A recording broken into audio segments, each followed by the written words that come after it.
Yo, it's Guido coming at you with the Tactics Talk. Welcome back on this episode. We've got yours truly in my EBR 105, and I'm going to tell you what, I have been playing a lot, and I mean a lot, of the wheeled vehicles. And frankly, I'm having a hard time going back to the slow tanks. I mean, I have discussed a little bit about how I'm not too happy about what this might be doing to the meta, and that still is true. But that doesn't stop me from playing them, because as a pretty good player, there's a lot of ability or capability that's unlocked by the speed and maneuverability of these tanks. And the other super important thing, super important thing, probably overlooked by most, is that it just doesn't get tracked. They don't get tracked, they never get stopped, and that increases their survivability. So I'll go up to the middle there on this map. We're on Fjords. And I took a little looky-loo, but didn't get anything out of it. Obviously, the Batchat 25T kind of knew where I was. He was looking right at me. And so I'm going to start looking around for a way to influence, right? I'm looking for a way to influence. And the purpose of this particular video, you like that little slide out right there? The purpose of this particular video is to talk about these tanks as force multipliers. Alone, they're not that great. Now, if they're alone against the right tank, they're pretty good. But just as a no-kidding, bruising, brawling, dishing out the hit points, damage kind of dealing tank, that's not really this tank, right? It's not going to survive a face hug.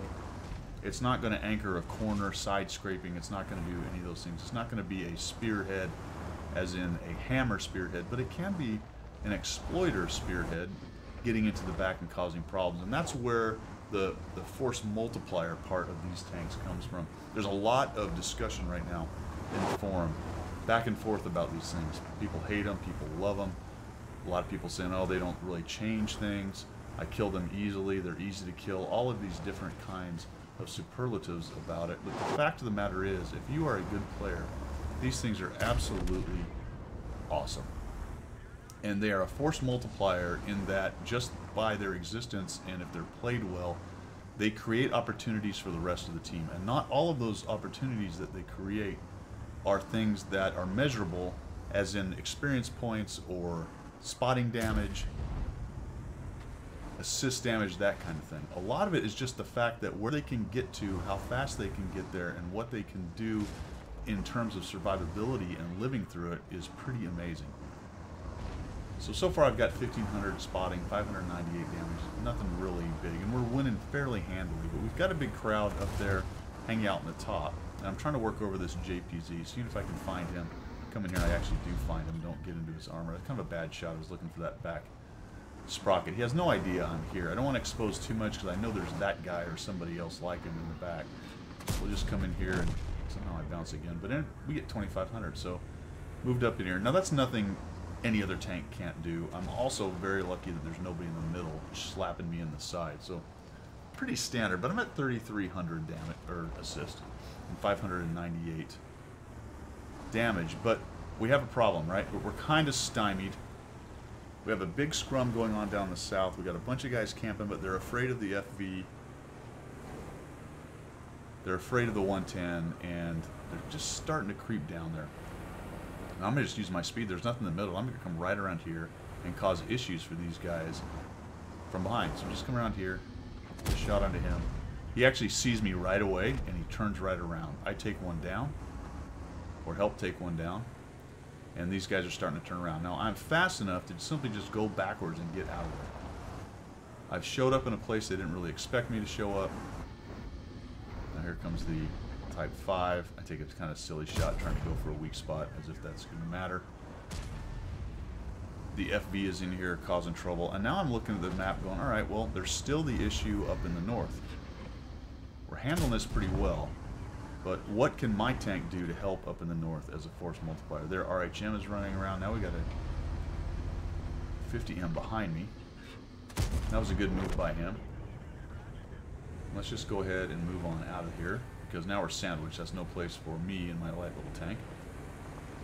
And I can do this backwards. I can just bail out of here backwards, turn around, and head over back to the middle. I'm looking at this going, alright, I got a Sturb, I got a big crowd up in the north that just really aren't doing anything. This is pretty well won, but what can I do to facilitate what's going to happen up here in the field. So I'm just going to do something that other tanks cannot do. They're not fast enough. They're not survivable enough. Some scouts might be able to do this, but I'm just going to come raging in here. I'm spotted, maneuvering, snaking. All these guys are looking at me. Shoot at him. Look at this. Just the shots are coming in. Those guys saw me go in there, my team, and we are just all over these guys now. They're taking hits from every direction. Just jumping over stuff. All that stuff would attract any other tank, right? And that's the other thing about not being tracked. You can go off of things, take corners, and this thing will not track itself. That jump probably would attract a light tank, and you'd have been stuck there. That TD would have come around and hammered me. Trying not to do this. I wish I'd have kept going forward. I almost had him. Almost had him. I might have died trying to do it. But I'm nice and slow, trying to get away from this guy. And I can't get the lock on either. And it's just total chaos, right? I'm facilitating all my team rolling in here. And it's not just the fact that I lit them up. It's the fact that all three of those guys were turning around and trying to figure out how to deal with me. And that gives cover, not necessarily fire cover or anything, but just maneuver cover for all the other guys to come raging in there and just pound these poor guys and completely collapse that flank. Now, it's probably true that we end up winning this. And I just die horribly right there.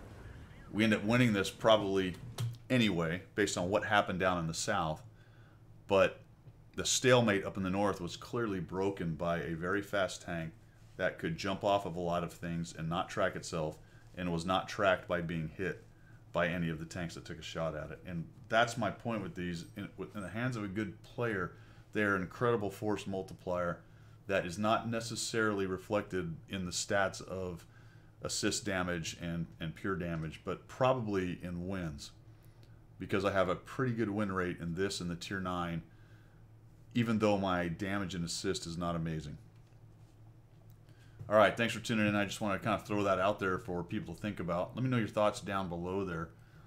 I'm not saying this is an overpowered tank or that it's destroying the game. It has certainly sped up games it's in, but I think it's just got a kind of unique capability that no other vehicle in the game has.